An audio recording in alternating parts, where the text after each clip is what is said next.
अगर आप लोग भी फिक्स डिपॉजिट में निवेश के बारे में सोच रहे हो तो कुछ नियम है जो जानने काफ़ी ज़्यादा ज़रूरी है। अक्सर लोग समझते हैं कि एफडी सबसे सुरक्षित तरीका है निवेश का, लेकिन कुछ नियम है समझने ज़रूरी है। तो अगर कोई बैंक डूब जाता है जहाँ पर आप लोगों ने एफडी कराई है, तो आप लोगों की क्या पूरी रकम सुरक्षित रहती है? तो ये सवाल काफ़ी लोगों के मन में आता है। लेकिन आपको बता दूँ, अगर बैंक डूबता है तो DICGC के तहत आप लोगों का जो निवेश है कितना सुरक्षित रहेगा वो समझेंगे। तो DIGC deposit insurance and credit guarantee corporation है, बैंक जमाओं को ये बीमा देता है। तो यहाँ पर बीमा की जो सीमा होती है उसको भी समझ लेना चाहिए। तो यहाँ पर आप लोगों ने कितना भी अमाउंट निवेश किया होगा, तो आप लोगों का जो निवेश है उसमें सिर्फ 5 लाख रुपए तक का अमाउंट यहाँ पर सुरक्षित रहता है। आपका जो करंट अकाउंट होगा, सेविंग अकाउंट होगा, तो उसमें जितना भी अमाउंट होगा सिर्फ 5 लाख सुरक्षित रहता है।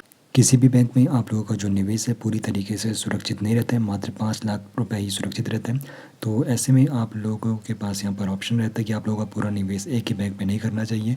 आप लोगों को डिफरेंट डिफरेंट बैंक में अपना अकाउंट ओपन करना चाहिए, उसके बाद आप लोगों को निवेश करना चाहिए। तो 5 लाख से ज़्यादा की जो बचत है उसको किस प्रकार आप लोग सुरक्षित कर सकते हो, तो ठीक इसी प्रकार आप लोग कर सकते हो। कैसे? अलग अलग बैंकों में आप लोग अपना अकाउंट ओपन कर सकते हो, फिर अलग अलग बैंकों में आप लोग एफडी कर सकते हो।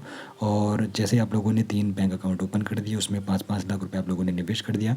ऐसे में क्या होता है कि अगर आप लोगों का सिंगल अकाउंट है, जॉइंट अकाउंट है, या फिर आपका जीवन साथी का अकाउंट है, तो वहाँ पर फिर आप लोगों का जो निवेश रहेगा तो 15 लाख रुपए तक का वहाँ पर अमाउंट आप लोगों का सुरक्षित हो जाता है। तो ये कुछ नियम हैं जहाँ पर आप लोगों को समझ लेना चाहिए कि बैंक में आप लोगों का पूरा निवेश सुरक्षित कभी नहीं रहेगा। तो ऐसे में इन चीज़ों को समझना काफ़ी ज़्यादा ज़रूरी होता है, क्या बैंक सेफ़ है या फिर नहीं।